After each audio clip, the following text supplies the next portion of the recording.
The following content is provided under a Creative Commons license. Your support will help MIT OpenCourseware continue to offer high-quality educational resources for free.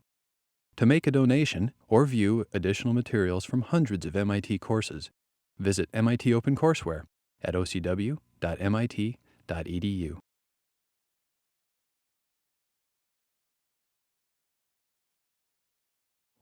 All right, well, good afternoon and welcome back. We have an exciting, fun-filled program for you this afternoon. I'm David Gifford. I'm delighted to be back with you again here in Computational Systems Biology. Today we're going to talk about chromatin structure and how we can analyze it. And to give you the narrative arc for our discussion today, we're first going to begin with looking at computational methods that we can break the quote-unquote code that describes the epigenome.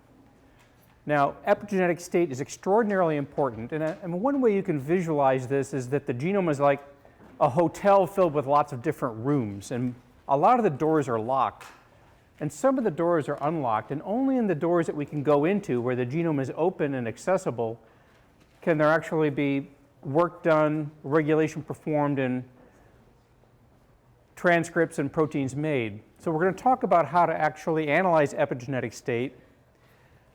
And then we're going to talk about how to use epigenetic information to understand the entire regulatory occupancy of the genome. We've already talked about ChIP-seq and the idea that we can understand where individual regulators sit on the genome and how they regulate proximal genes.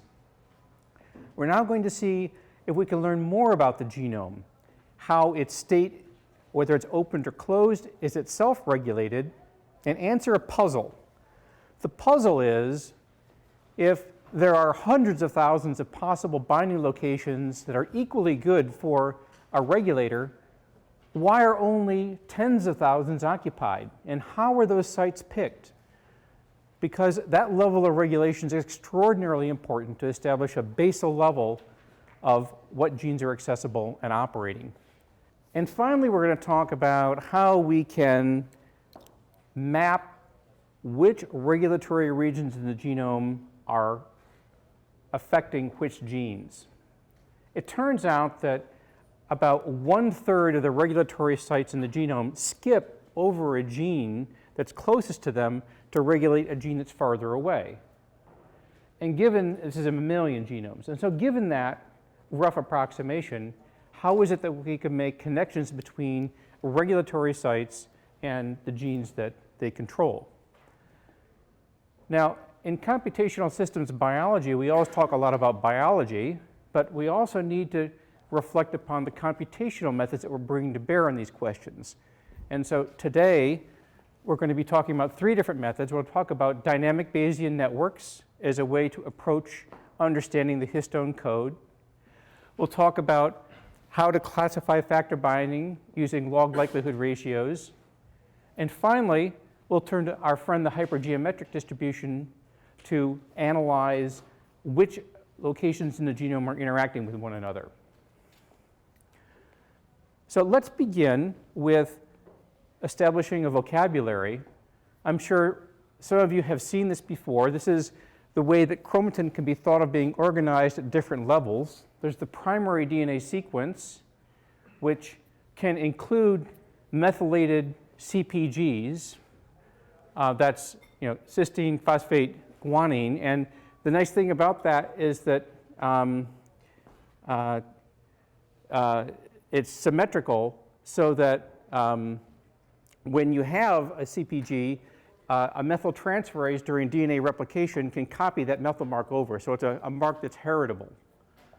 The next level down are histone tails. So on the amino terminus of histones H3 and H4, different chemical modifications can be made, and they serve as signposts, as we'll see, to give us clues about what's going on in the genome in that proximal location. The next level down is whether or not the chromatin is compacted or not, whether it's open or closed. And that relates to whether or not DNA binding proteins are actually on the genome. And finally, certain domains of the genome can be associated with the nuclear lamina. And so there are different levels of organization of chromatin, and we'll be exploring all of these today. So a way that, the cartoon version of the way that the genome is organized is that at the top we have a transcribed gene, and you can see that there's an enhancer that is interacting with the RNA polymerase II start site. And you can see various histone marks that are associated with this activated gene. There are also marks that are associated with that active enhancer. Down below, you see an inactive gene, and you can see that there's a boundary element that's bound by CTCF, which one of its functions is to serve as a genomic insulator, which insulates the effect of the enhancer above from the gene below. So through careful biochemical analysis over the years, these different marks have been analyzed and characterized, and a general paradigm for understanding how the marks transition as genes are activated is shown here. So genes that are fairly active and cycle between active and inactive states typically have a high CpG content in their promoters, and transition is shown on the left, where in the repressed state on the bottom, they're marked by H3K27 trimethyl marks. When they're poised, they have both H3K4 trimethyl and H3K27 trimethyl, and when they're active, they only have H3K4 trimethyl. And on the right-hand side are genes that are less active. So in their completely shut down state, they may have no marks, but the DNA is methylated, silencing that region of the genome. And other marks then culminating in H3K4 trimethyl once again when they become active at the top. So I'm summarizing for you here decades of research in histone marks, and it has been summarized in figures like this, where you can look at different classes of genetic elements, whether they be promoters in front of genes, gene bodies themselves, enhancers, or the large-scale repression of the genome, and you can look at the associated marks with those characteristic elements. Okay, so how could we learn this de novo? That is, you could memorize, and of course it's important to understand, for example, if you want to look for active enhancers in the genome, that looking for things like H3K4 monomethyl and H3K727 acetyl marks together would give you a good clue where the enhancers are in the genome that are active. But if we wanted to learn all this de novo without having to memorize it or rely upon the literature, the great thing is that there's a lot of data out there now that characterizes or profiles all of these marks genome-wide in a variety of cellular states. And there's the Epigenome Roadmap Initiative to look at this in hundreds of different cell types. So what is the histone code? That is, how can we unravel the different marks present in the genome and understand what they mean? Because the genome doesn't come ready-made with those little cute labels that we had on it, enhancer, gene body, and so forth. So somehow, if we want to understand the grammar of the genome and its function, we're going to need to be able to annotate it, hopefully with computational help. So here's a picture of what typical data looks like along the genome. So obviously you can't read any of the legends on the left-hand side. If you want to look at the slides that are posted on Stellar, you can see the actual marks. But the reason I post this is because you can see the little pink thing at the top. That's where the RNA transcript has been mapped to the genome. The actual annotated genes are above. And then down below, you can see a whole collection of histone marks and other kinds of chromatin information that have been mapped to the genome and spatially create patterns that are suggestive of the function of the genomic elements if they're properly interpreted. And below, you see in blue the binding of different TFs as determined by ChIP-seq. So what we would like to do then is to take this kind of information and automatically learn or automatically annotate the genome as to its functional elements. Let me stop here and ask, how many people have seen histone mark information before? Okay. And how many people have used it in their research? Not too many, a couple people? Okay. So it's getting quite easy to collect, and there are a couple of ways of analyzing this kind of data genome-wide. One way is that we could run a hidden Markov model over these data and predict states at regular intervals, for example, every 200 bases down the genome, and see how the HMM transition from state to state, and let the state suggest what the underlying genome elements were doing. Another way is to use a dynamic Bayesian network. So a dynamic Bayesian network is simply a Bayesian network. We've talked about those before. And it models data sampled along the genome, and so it's a directed acyclic graph. There are tools out there that allow us to learn these models directly, and it allows us, as we'll see, to analyze the genome at high resolution and to handle missing data. So we'll be talking about Segway, which is a particular dynamic Bayesian network that takes the kind of data we saw on the slide before and essentially parses it into labels that allow us to assign function to different genomic elements. And it does this in an unsupervised way. What I mean by that is that it is automatically learning the states, and then afterwards we can look at the states and assign meaning to them. So here is the dynamic Bayesian network that Segway uses, and let me explain this somewhat scary looking diagram of lots of little boxes and pointers to you. The genome is described through the variables on the bottom, the observation variables, going from left to right, where each base is a separate observation variable, which consists of the level of a particular histone mark at a particular base position as described by mapped reads to that location. The little square box, the little box that says X on it, with the other small print you can't read, is simply an indicator of whether or not the data is present. If the data is absent, we don't try and model it. If that box contains a 0, we don't model the data. If the box is 1, then we attempt to model the data. And the most important part of the dynamic Bayesian network is the Q boxes above, where those are the states. And each state describes an ensemble of different histone marks that are output. And so the key thing is that for each state, we learn what marks it's outputting. And the model learns this automatically through a learning phase. The boxes above simply are a counter. And the counter allows us to define maximum lengths for particular states. So states don't run on forever. So unlike a hidden Markov model that doesn't have that kind of control, we can adjust how long we want the states to last.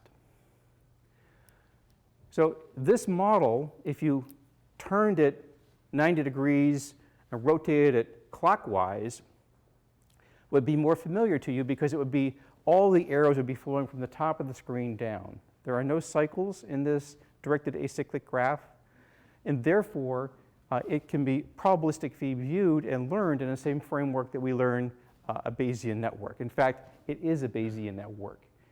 The reason it's called dynamic is because we are learning temporal information, or in this case, spatial information with these different observations along the bottom of the model. Now, before I go on, perhaps somebody could ask me a question about the details of these dynamic Bayesian networks, because the ability to automatically assign labels to genome function given the histone marks is really a key thing that's gone on the last couple of years. Yes? Could you re-explain that, what the label, the second label Q was all about? Sure. So the Q label is right here, these labels. And each one of these Q labels defines one of a number of states. For example, 24 different states. And a given state describes the expected output in terms of what histomarks are present in that state. So it's going to describe the means of all those different histomarks, 24 different means, let's say, of the marks that it's going to output. And the job of fitting the model is picking the right states, or a set of 24 states, each of which is most descriptive of its particular subset of chromatin marks, and then defining how we transition between states. So we not only need to define what a state means in terms of the marks that it outputs, but also when we transition from one state to another. Does that make sense to you? So are those states, the information that's held in each of the Q boxes, is that a series of probabilities, or is it something else? It's actually a discrete number, right? So it actually is a single, there's only a single state in each Q box. So it might be a number for between 1 and 24 that we're going to learn. And based upon that number, we're going to have a description of the marks that we would expect to see at the observation at that particular genomic location. And so our job here is to learn those 24 different states and what they output in the training phase. And then once we've trained the model, we can go back and look at other held out data, and then we can decode the genome. Because we know what the states are and we know what they're supposed to be producing, we can use a Viterbi decoder and go back and, as we did with the HMM, after we learn the HMM, go back and read off the histomark sequence and figure out what the relative states are for each base position of the genome. Is that helpful? Yes. Any other questions about dynamic Bayesian networks? Yes? How do you choose the number of states? That's a very good question. How do you choose the number of states? Well, if you choose too many states, they obviously don't really become descriptive, and you can become overfit, and you can start fitting noise to your model. If you choose too few states, what will happen is that states can get collapsed together, and they won't be adequately descriptive. The answer is it's more or less trial and error. There really isn't a principled way to choose the right number of states in this particular context. Now, you could do... What's the trial then? You run it, and you get a set of things, and what do you do with those labels? What do you do with the labels? Yeah, how do you evaluate it? You typically, in both of these cases, both in the case of Chrome HMM and this, you rely upon the previous literature, and we saw on that slide earlier what marks are associated with what kinds of features. So you use the prior literature and you use what the states are telling you they're describing to try and associate those states with what's known about genome function. Right, yes? Where does the information concerning the distance between states go again? Like the counter? Like, how does that control how long the states go on and whether or not? What happens is that the counter at the top, those C variables, influence the J variables you can see there. When the J variable turns to a 1, it forces a state transition. So the counters count down and can then force a state transition, which will cause the Q variable to change. It's sort of that particular formulation of this model is a bit of a sort of Rube Goldberg kind of hackish kind of thing, I think, to make it get out of particular states. But that's, it works, as we'll see in just a moment. Okay, so here's an example of it operating, and you can see the different states on the y-axis here. You can see the different state transitions as we go down the genome, and you can see the annotations that it's outputting corresponding to the histone marks. And so what this is doing is it's decoding for us what it thinks is going on in the genome solely with reference to the histone marks, without reference to primary sequence or anything else. And this kind of decoding is most useful when we want to discover things like regulatory elements, where when we want to look for H3K4 mono or dimethyl and H3K27 acetyl, for example, and identify those regions of the genome that we think are active enhancers. Okay? Okay. So, any questions at all about histone marks and decoding? You get the general idea that you can assay these histone marks through ChIP-seq using antibodies that are specific to a particular mark, pull down the histones that are associated with DNA with that mark, map them to the genome, so we get one track for each ChIP-seq experiment. We can profile all the marks that we think that are relevant, and then we can look at what those marks imply about both the static structure of our genome and also how it's being used from as cells differentiate or in different environmental conditions. Okay? Okay. So let's go on then to the next step, which is that if we understand the sort of epigenetic state, how is that established, and how is it, how is the opening of chromatin regulated, and how is it that factors find particular places in the genome to bind? So the puzzle I talked to you about earlier was that there are hundreds of thousands of particular motifs in the genome, but a very small number are actually bound by regulatory factors. And you might think that the difference is that the ones that are bound have different DNA sequences. But in fact, on the right-hand side, what we see is that identical DNA sequences are bound differentially in two different conditions. Shown there are sites that are only bound, for example, in endodermal tissues or in ES cells. And so it isn't the sequence that's controlling the specificity of the binding, it's something else. And we'd like to figure out what that something else is. We'd like to understand the rules that govern where those factors are binding in the genome. So a set of factors are known that bind to the genome and open it. They're called pioneer factors. There are some well-known pioneer factors like FOXA and some of the IPS reprogramming factors. And the idea is that they're able to bind to closed chromatin and to open it up to provide accessibility to other factors. So what we would like to do is to see if there's a way that we could both understand how to discover those factors automatically using a computational method, and secondarily, understand where factors are binding in a single experiment across the genome. So the results I'm going to show you can be summarized here.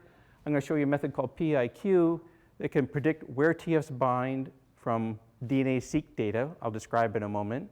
We'll identify pioneer factors. We'll show that certain of these pioneer factors are directional and only operate in one way on the genome. And finally, that the opening of the genome allows settler factors to come in and to bind to the genome. So let's begin with what DNA-seq data is and how we can use it to predict where TFs are binding to the genome.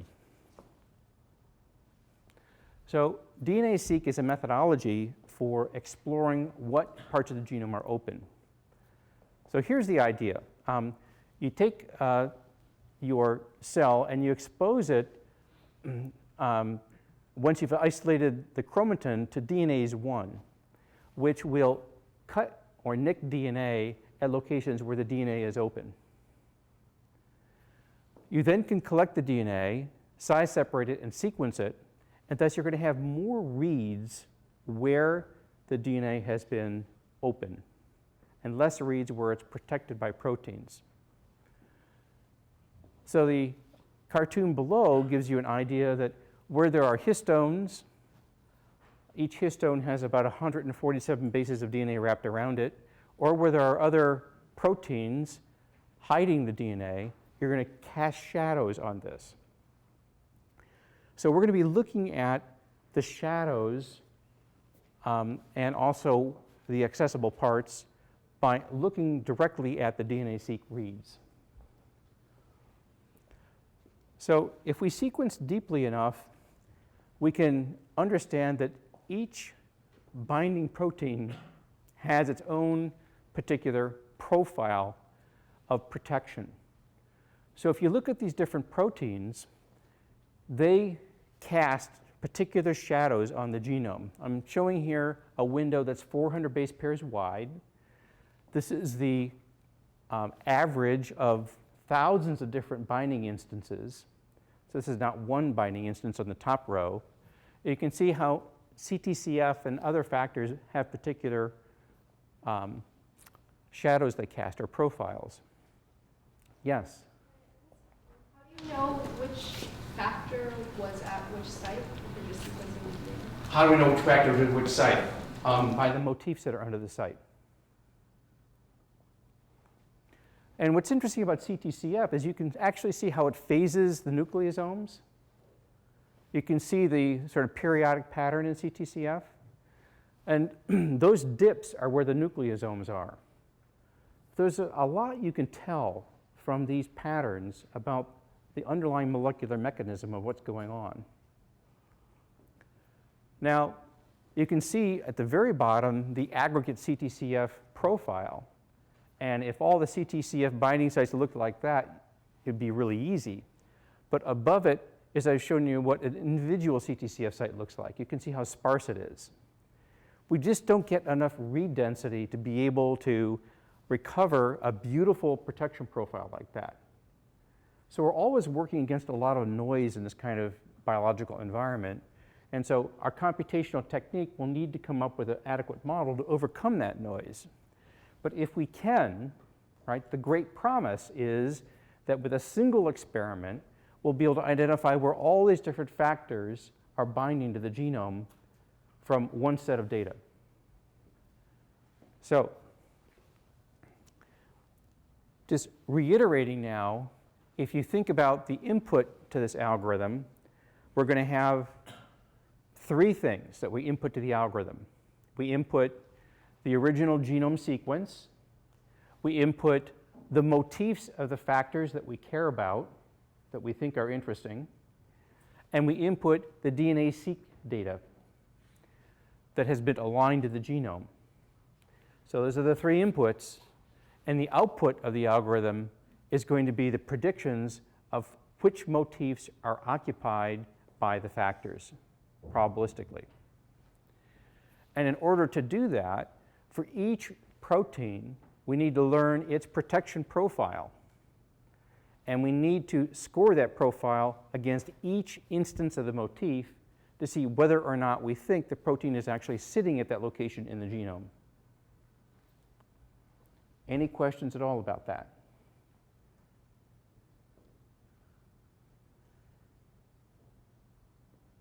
No? Okay.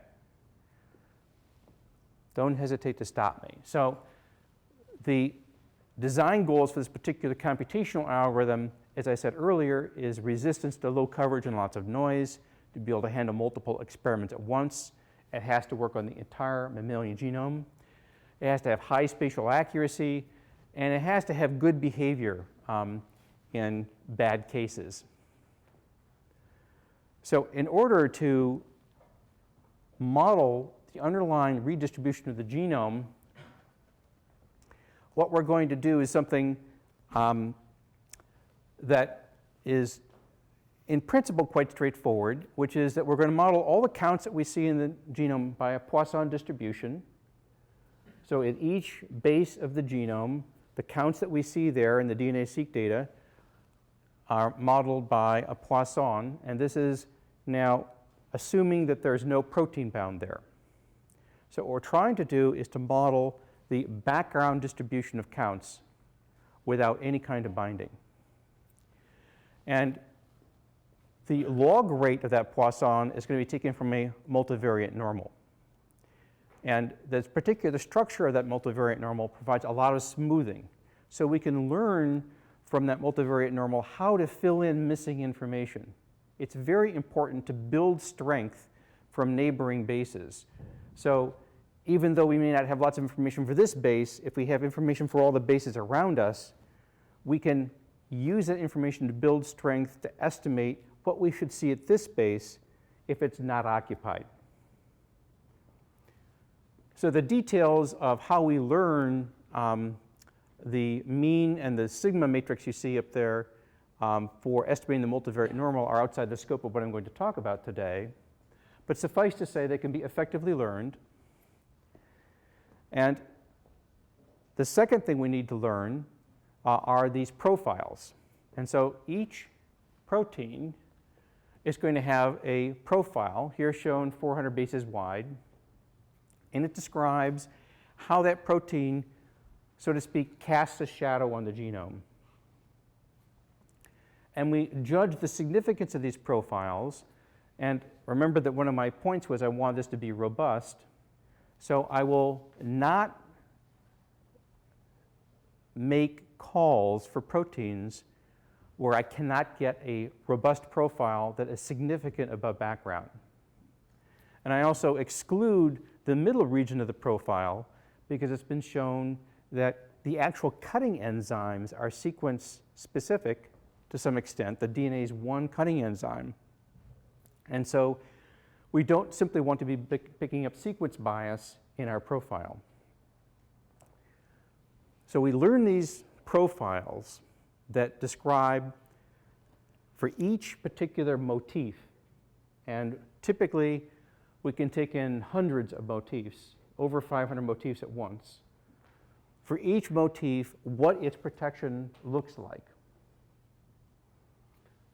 So what we then have, we're going to learn this actually in an iterative process, but what we're going to have is, now we have a model of what the unoccupied genome looks like, and we have a model of the reads that a particular protein at a motif location is going to produce. And we can put those two things together, and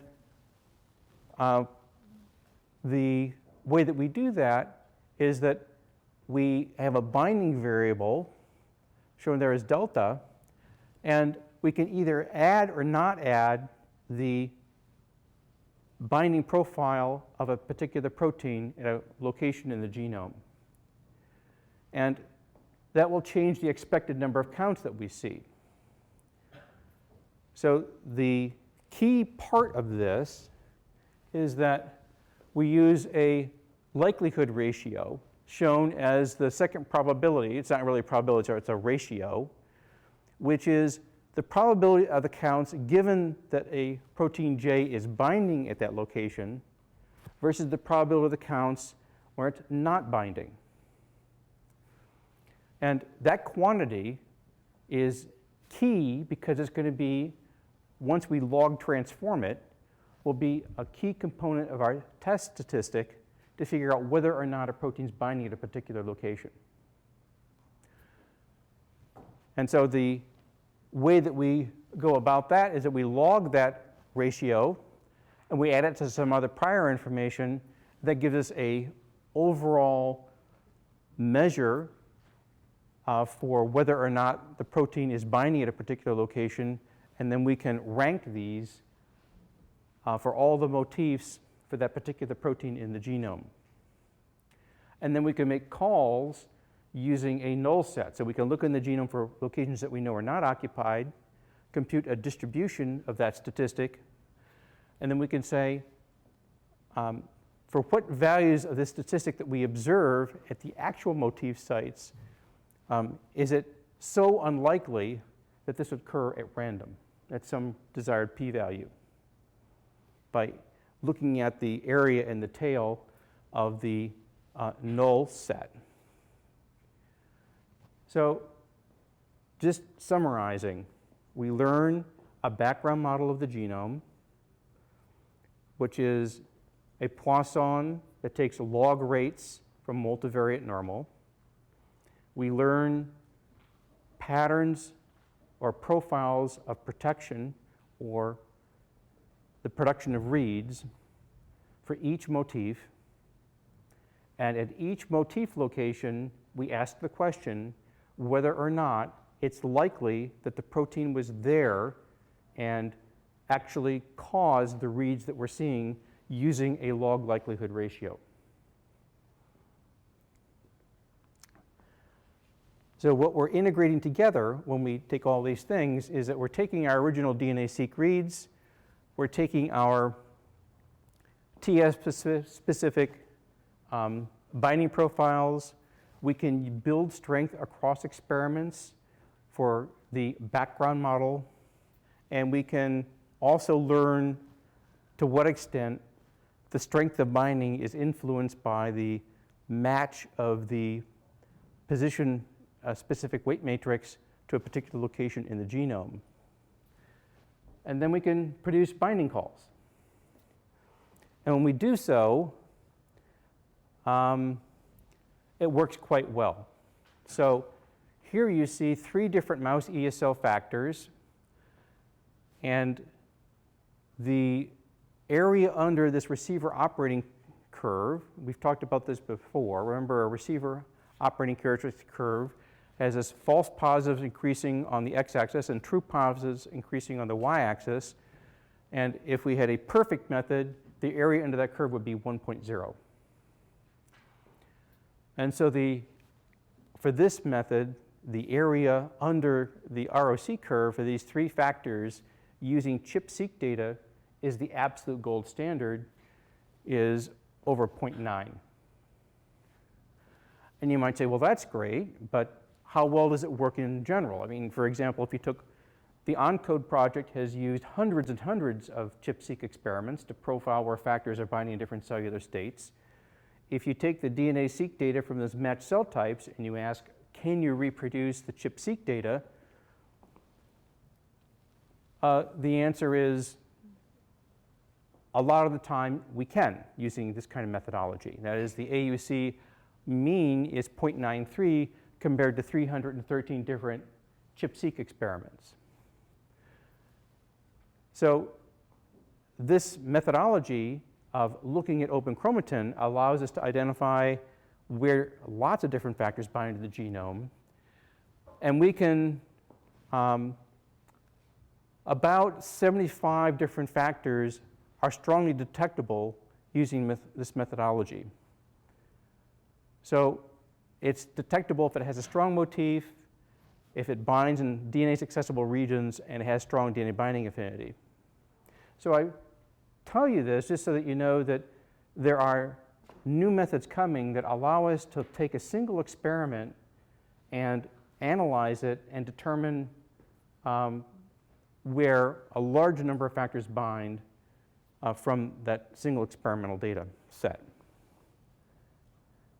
Now, a second question we wanted to answer was, how is it that chromatin opening and closing is controlled?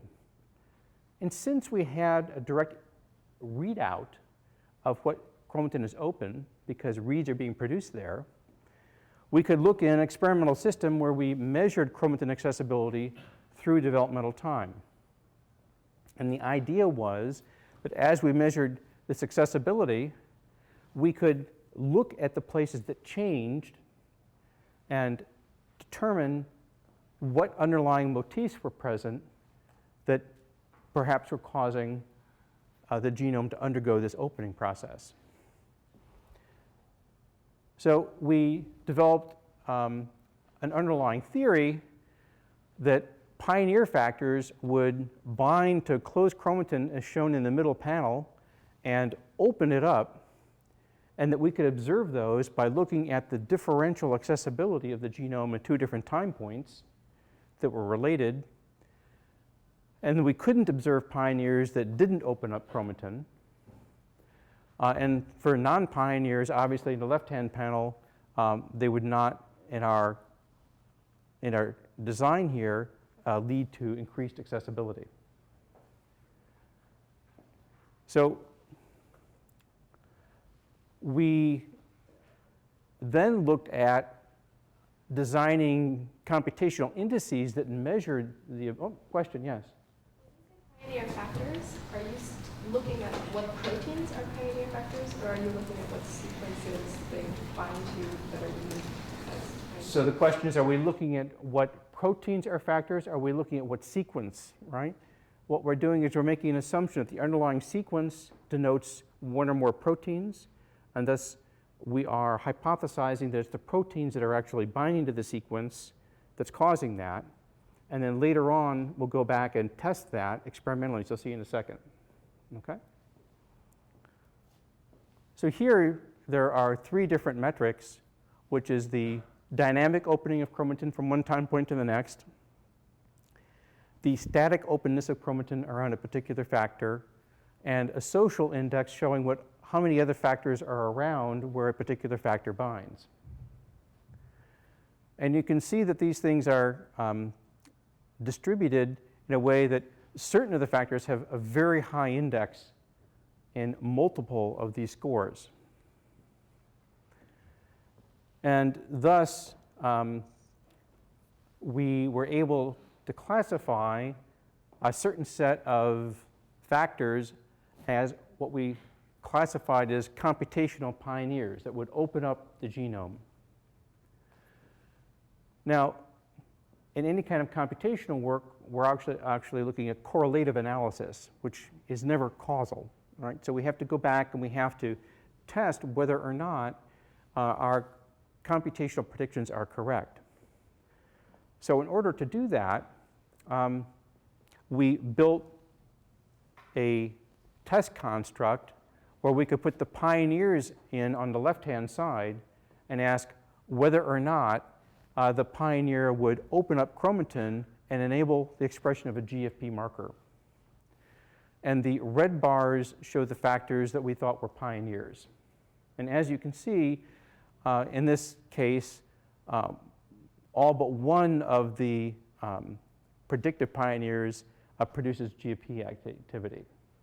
And this construct was designed in an interesting way. We had to design it so that the pioneers themselves were not simply activators.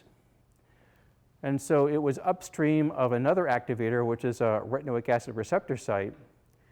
And so in the absence of retinoic acid receptor, we had to ensure that when we turned on the pioneer, GFP was not turned on. And it was only with the addition of the pioneer to open the chromatin and the activator that we actually got GFP expression. Okay, so through this methodology, we discovered about 120 different motifs corresponding to proteins that we found computationally open chromatin up. Yes? Concentrations of different pioneer factors are different. Wouldn't that show up differentially if you're measuring GFP concentration or GFP signal? The question is, if the concentration of different pioneer factors was different, wouldn't that show up differentially? And that's precisely, we think, how chromatin structure is regulated. That we think that the concentration or presence of different pioneer factors is regulating the openness or closedness of different parts of the genome based upon where their motifs are occurring. Is that in part answering your question? Yes, but like if a concentration of a particular pioneer factor is low, do they necessarily have lesser binding sites on the genome? So you're asking, how is the concentration of a pioneer factor related to its ability to open chromatin, and whether or not a higher dosage would open more chromatin? I don't have a good answer to that question. those experiments haven't been done. However, one thing you may have noticed about these profiles, remember these are the same profiles that we talked about earlier of DNA's one read production around a particular factor. And what you might notice is that some of these profiles are asymmetric, and that they appear to be producing more reads in one direction than the other direction. And so this was all computational analysis, right? But when you see something like that, you say, well, gee, why is that going on? Why is it that for NRF1, the left-hand side has a lot more reads than the right-hand side? Now, of course, the only reason that we can produce an oriented profile like that is that the NRF1 motif is not palindromic, right? We can actually orient it in the genome, and so we know that the more reads in this case are coming from the 5' end than from the 3' end. So what do you think would cause that? Does anybody have a, when we first saw this, we didn't know what it was, but anybody have an idea what that could be?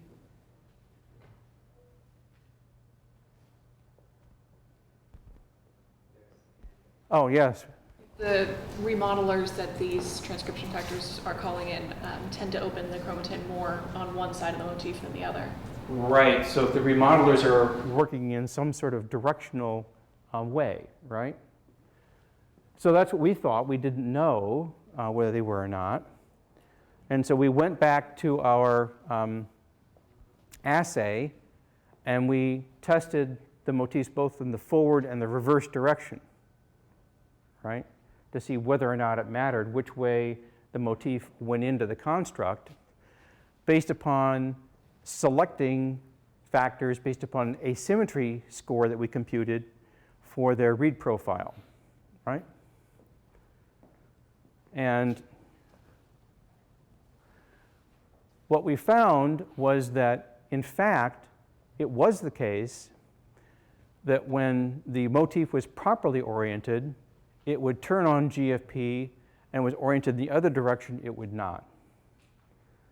So it appeared for the factors that we tested that they did have directional chromatin opening properties. And so that's an interesting concept, that you actually can have chromatin being opened in one direction but not the other direction, because it admits the idea of some sort of a genomic parenthesis where you could imagine part of the genome being accessible where the other part is not. And overall, this led us to classifying protein factors that are operating in genome accessibility into 3 classes. Here shown as 2, where we have pioneers, which are the things that open up the genome, and settlers that follow behind and actually bind in the regions where the chromatin is open. That is, it's much more likely that those factors are going to bind where the doors of the rooms are open, and the pioneers are the proteins that come along and open the doors, in particular chromatin domains. And there were a couple other tests that we wanted to do. We wanted to test whether or not we could knock out this pioneering activity by taking a pioneer and just only including its DNA binding domain and knocking out the rest of its domain, which might be operative in doing this chromatin remodeling, and then ask whether or not, when we express this sort of poison pioneer, whether or not it would affect the binding of nearby factors.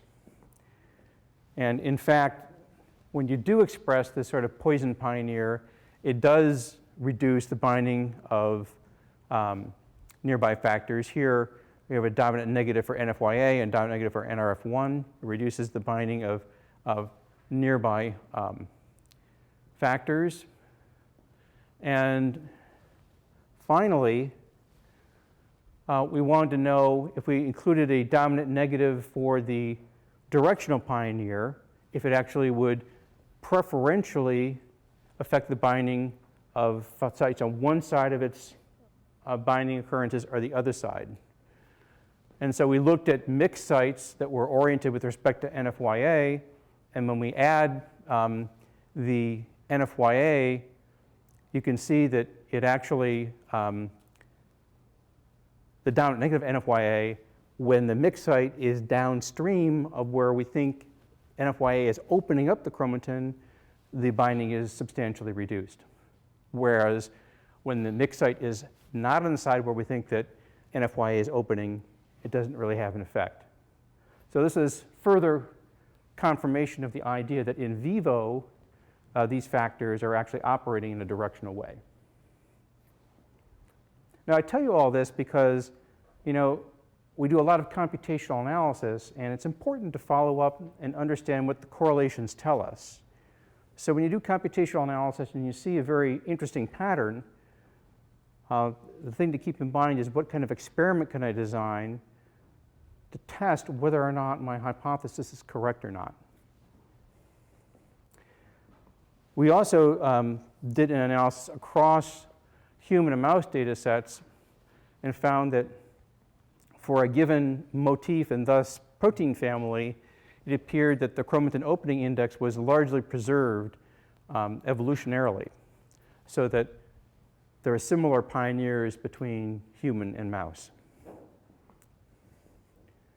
Are there any questions at all about the idea? As I told you, when you go to the cocktail party tonight, you say, hey, did you know that DNA-seq is this really cool technique that not only tells you whether or not chromatin is open or not, but where factors bind, and some of those factors open up the chromatin itself, and plus, get this, some of the factors only do it in one direction, right? That'd be a good conversation starter, right? That'd be the end of the conversation. No, you get the idea, right? But are there any questions about DNase 1-seq analysis? Yes? A little unrelated, but I was just wondering, in the literature that where people have identified factors that can either directly reprogram between different cell types or go through some sort of pluripotent intermediate, Yes. there are a number of transcription factors that have been identified. KLF4, SOX2 are the kind of canonical ones for the IPS reprogramming. There are others. Do you often see or always see some of the pioneers that you've identified in those cases? And then I guess a follow-up question would be, do you think that if you took some of the pioneers that you generated that were not known before and expressed them in cell types, that they would open up the chromatin sufficiently to potentially reprogram those states? Right, so the question was, Is it the case that known reprogramming factors at times are powerful pioneers? The answer is yes. The second question was, now that you have a broader repertoire of pioneer factors and you can identify what they're doing, is it possible to, in a principled way, engineer the opening of chromatin by perhaps expressing those factors to see whether or not you could match a particular desired epigenetic state, let's say? Our preliminary results are yes on the second count as well, that there appear to be pioneer factors that operate sort of at a basal level that keep sort of the sort of usual rooms open in the genome, and then there are factors that operate in a lineage-specific way. And when we express lineage-specific pioneer factors, they don't completely mimic, but largely mimic the chromatin state that's present in the corresponding lineage-committed cells. And so we think that for principled reprogramming of cells, the basal level of establishing matched open states is going to be an interesting and important avenue to explore. Does that answer your question? Yeah. Okay. So now we're going to turn to another, well, let me just first summarize what I just told you about, which is that we can predict where TFs bind from DNA-seq data. We can identify these pioneer factors, certain of them are directional, and other factors follow these pioneers and bind sort of in their wake in where they actually open up the chromatin. And returning to our narrative arc for today, we've talked about the idea of histomarks, we've talked about the idea of chromatin openness and closedness, and now I'd like to talk about the important question of how we can understand which regulatory regions are regulating which genes. Now, the traditional way to approach this is that if you have a regulatory region, the thing that you do is you look for the closest gene, and you go, aha, that's it. That's the one that that regulatory region is controlling. This applies not only for regulatory regions, but for SNPs, right? If you find a SNP or a polymorphism, you are likely to assume that it's regulating the closest gene, or could have an effect on the closest gene. But there are other ways of approaching that question with molecular protocols, and drawing you once again a cartoon of genome looping, you can see how an enhancer is coming in contact with the Pol2 holoenzyme apparatus, and this enhancer will include regulators that will cause Pol2 to begin transcription. And if somehow we could capture these complexes so that we could examine them and figure out what bits of DNA are associated with one another, we could map directly what enhancers are controlling what genes when they're active in this form. So the essential idea of a variety of different protocols, whether it be protocols like Hi-C or ChIA-PET that we're going to talk about, are the same. The difference is that in the case of ChIA-PET, we're only going to look at interactions that are defined by a particular protein. So what we're going to do in the slides I'm going to show you today is we're going to only look at interactions that are mediated through RNA polymerase II. And those are particularly interesting interactions, as you can see, because they involve actively transcribed genes. So if we could capture all the RNA polymerase II mediated interactions, we'd be in great shape. So we have a lot of very talented biologists here. So would anybody like to take make a suggestion for a protocol for actually revealing these interactions? Does anybody have any ideas how you go about that? Or what enzyme might be involved? Any ideas? Don't be bashful now. Yes? How about fixing everything in place where it is and then getting rid of free DNA? Okay, fixing everything where it is in place. That's good. So we might cross-link this whole thing, for example. Okay? And then any other ideas about what we would do? That's done, this protocol. Yes? Well, for ChIA-PET, you're going to be shipping for your RNA polymerase II, and then digesting the DNA that's coming out, and then adding like linkers to the DNA that are closest together, and then sequence from there. Okay. So I think what you're suggesting goes something like this, all right? Which is that imagine that we cross-link those complexes and we immunoprecipitate them. And then what we do is we, in a very dilute solution, we ligate the DNA together. And so we get two kinds of ligation products. On the left-hand side, we get self-ligation products where a DNA molecule ligates to itself. And on the right-hand side, we get interligation products where the piece of DNA that the enhancer was on ligates to the piece of DNA that the RNA polymerase was transcribing the gene on. And those interligation bits of DNA, the ones that are red and blue, are really interesting, right? Because they contain both the enhancer sequence and the promoter sequence. And all we need to do now is to sequence those molecules from the ends and figure out where they are in the genome. Yes? Variation would there be in the sequence? I guess I'm just wondering, the RNA polymerase is not static, is it? In terms of its interaction with the enhancer and the gene? I just don't know, like, what you would be capturing in this. Is it moving? Does it just touch at the beginning and then continue on? Right. And I think that's a very good question. In fact, PhD thesis was just written on this topic, which is when you have proteins that are moving down the genome, in some sense you're looking at a blurred picture. So how do you de-blur the picture so that you get it brought sharply into focus? And so what you compute is something called a point spread function, which describes how things are spread out down the genome, and then you invert that to get a more focused picture of where the protein is actually primarily located.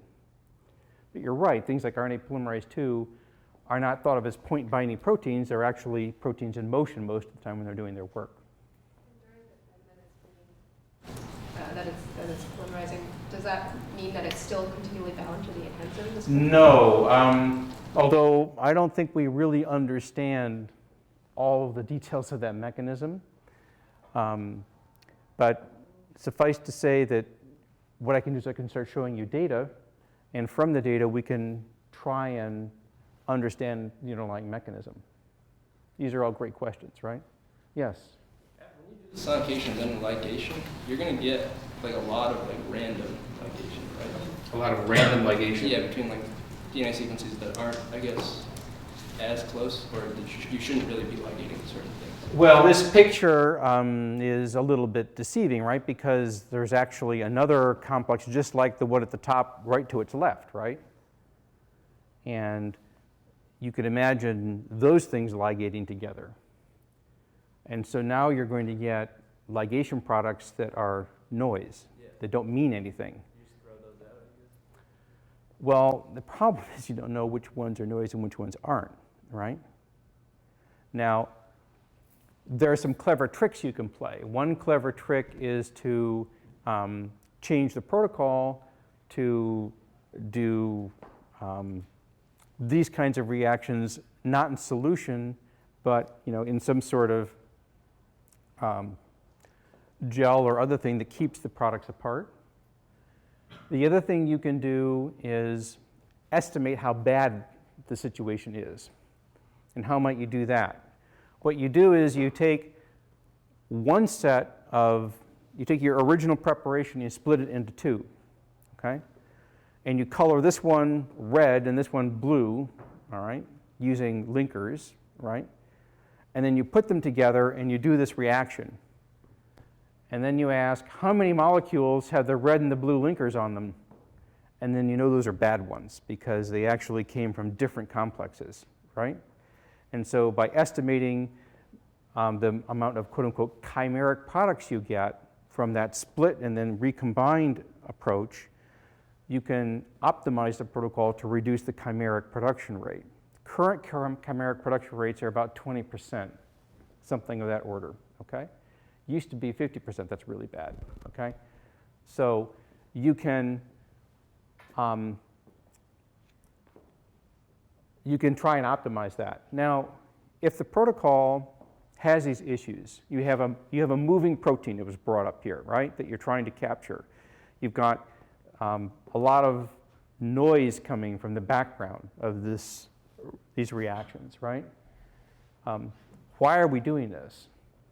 Well, it's the only game in town right now. That if you want to have a mechanistic way of understanding what enhancers are communicating with what genes, this and its family, I broadly call this a family of protocols, is really the only way to go, okay?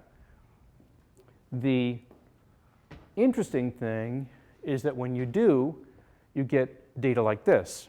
And so what you're looking at here is exactly the same location in the genome. It's about 600,000 bases across from left to right, okay? And at the very bottom, you see the SOX2 gene. And you have 3 different cellular states. the top state, our motor neurons have been programmed through the ectopic expression of 3 transcription factors. The second set of interactions are motor neurons that have been produced by exposure to small molecules over a 7-day period. And the bottom set of interactions are from mouse ES cells that are pluripotent. And what's interesting is that you can see how, I'm going to point here, you can see here, this is the SOX2 gene down at the bottom, and you can see here, this regulatory region is interacting heavily with the SOX2 gene at the ES cell state. And above here, I have put SOX2 ChIP-seq data. So you can actually see that SOX2 is regulating itself. And up here, we have the same SOX2 gene locus. And OLIG2 is a key regulator of this motor neuron fate. And you can see that it appears that OLIG2 is now regulating SOX2. And we don't have as complete dependence upon the SOX2 locus as we had before. And up here in the induced motor neuron state, LHX3 is one of the reprogramming factors, and you can see how it is interacting with SOX2 here and over here. So what this methodology allows us to do is to tie these regulatory regions to the genes that they are regulating, albeit with some issues. So we'll talk about the issues in just a second. Are there any questions at all about the idea of capturing, in essence, the folding of the genome with this methodology to link regulatory regions to genes? Yes? Question. So in each of those charts, you've got arcs describing regions that are interacting. Yes. Is that correct? Yes. The little loops underneath are the actual read pairs that came out of the sequencer. And the green dotted lines are the interactions I'm suggesting are significant. So I'm showing you the raw data, and I'm showing you the hypothesized or purported interactions with the green dotted lines. Right? Right? So how is your raw sequencing data transformed into this set of interactions? How is the raw sequencing data? Remember that what came out of the protocol were molecules on the right-hand side that had little bits of DNA from 2 different places in the genome. I'm sorry, and then how do you determine, because I'm assuming each of these arcs has to have a single base start site and a single base end site. Correct. However, your reads are going to span, your joined paired reads are going to span a number of bases. Like you have a number of bases coming from the red part and a number of bases coming from the blue part. Yeah, 28 or something. Yeah. How do you determine which of these red bases and which of these blue bases are your start and end points for the arc? Well, you were looking at a 600,000 base pair window of the genome, and we're not quite at the resolution of 28 bases yet. So, you know. So this is not necessarily a single base pair resolution, but this is a region resolution. Is that correct? Once again, the question of how to improve the spatial resolution of these results is a subject of active research. And once again, you can deconvolve things like the shearing to actually get things down to within, say, 10 to 100 base pair resolution. Okay? But you can't identify the exact motif that the things land on, right? But you can get in the ballpark, so to speak, right? You can figure out where you need to look for motifs. And so one thing that we and others do is look at these regions and we ask what motifs are present in these regions, or if you have matched DNA-seq data, you can go back and you can say, aha, I have DNA-seq data, I have this data, and I know that there's something going on at that region of the genome. What proteins do I think are sitting there based upon the protection profiles I see, right? So you can take an integrative approach where you use different data types to begin to pick apart the regulatory network, where you see the connections directly molecularly, and you see the regulatory proteins that are binding at those locations. Okay? That helpful? Good. Good questions. Any other questions? Yes? Consider like Hi-C and 5C and all those to be the same family of techniques? I would. They're all sort of the same family, and they're improving. I'm about to tell you why this doesn't work very well, but that said, you know, it's the best thing we have going, right? The 5C is not any to any. It's one to any. This protocol allows, when you do one experiment with this, it tells you all the interacting regions in the genome, right? I believe 5C, correct me if I'm wrong, you pick one anchor location and you can tell all the regions in the genome are interacting with that anchor location. What? 3C is 1-to-1, 4C is 1 to any. And 5C is 5C is any to any. And 5C is any, okay. I stand corrected. Thank you. Yeah. Okay. You didn't correct me my bond type. See, I was trying to get you, but you didn't. Okay. Any other questions about this? Okay. What could go wrong? What could go wrong? Well, I can tell you what will go wrong. What will go wrong is that it has a low true positive rate. Okay? That is, and how can you tell that? You do the experiment twice, and you get thousands of interactions from each experiment in exactly matched conditions, and there's a very small overlap between the conditions. Oops. So that's a pretty big oops, right? Because you'd like it to be the case that when you do an experiment multiple times, you get the same answer.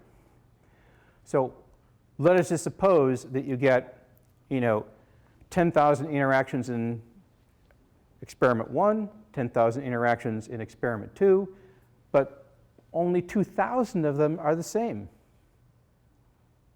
What could possibly be going wrong? Any ideas? If you're looking at the data, what would you think?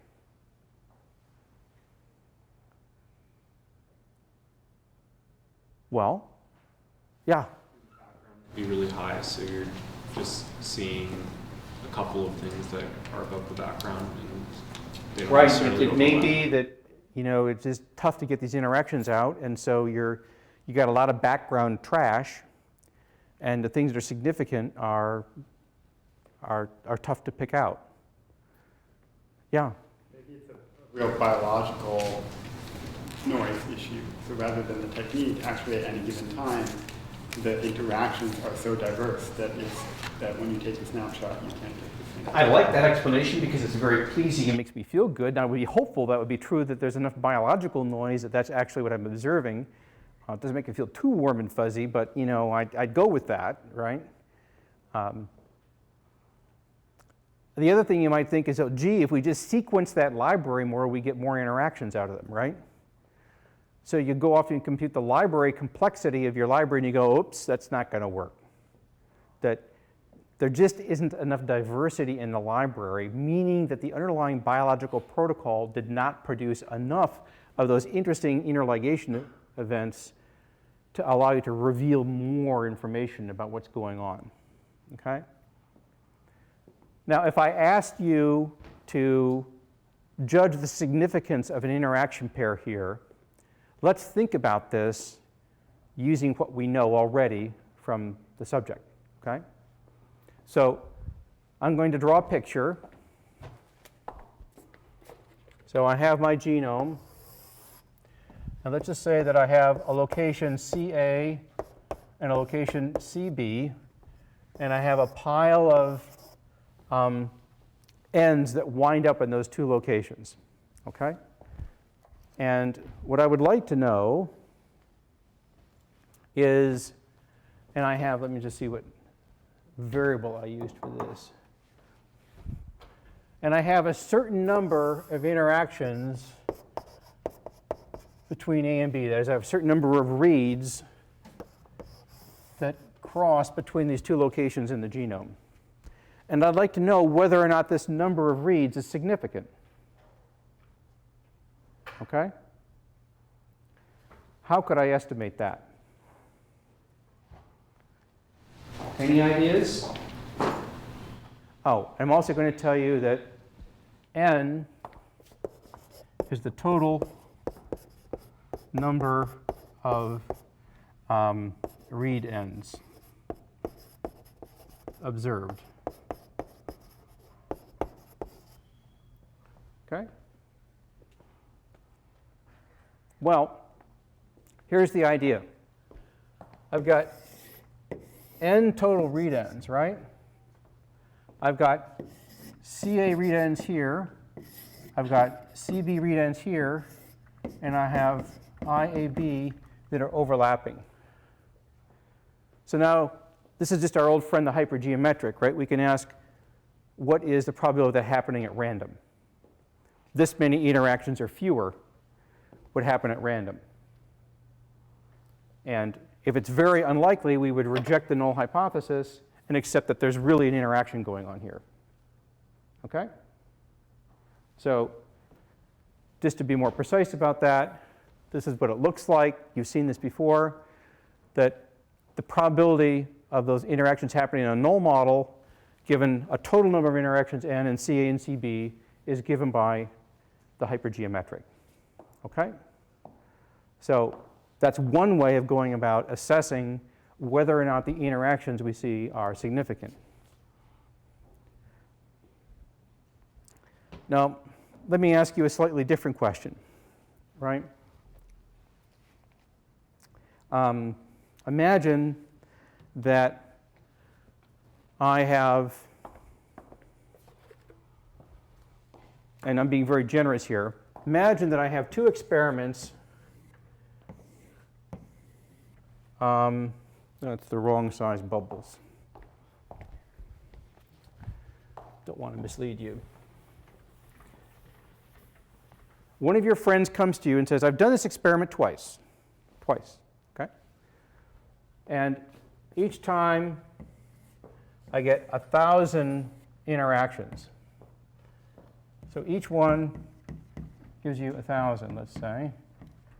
And I have 900 that are common between the two replicates. And your friend says, how many interactions do you think there are in total? How could we estimate that? Well, what's interesting about this problem is that what we're asking is, what's n? Right? What's the total number of interactions of which we're observing this set and this set of which 900 is overlapping? So it's a hypergeometric again. So all we need to do is to find the maximum value, the best value for n that predicts the observed overlap, given that we have two experiments of size with m and n different observations, and we have an overlap of k. Okay? Does that make sense to everybody? But how to estimate the total number of interactions out there, making a set of assumptions that they're all equally likely? Any questions about that at all?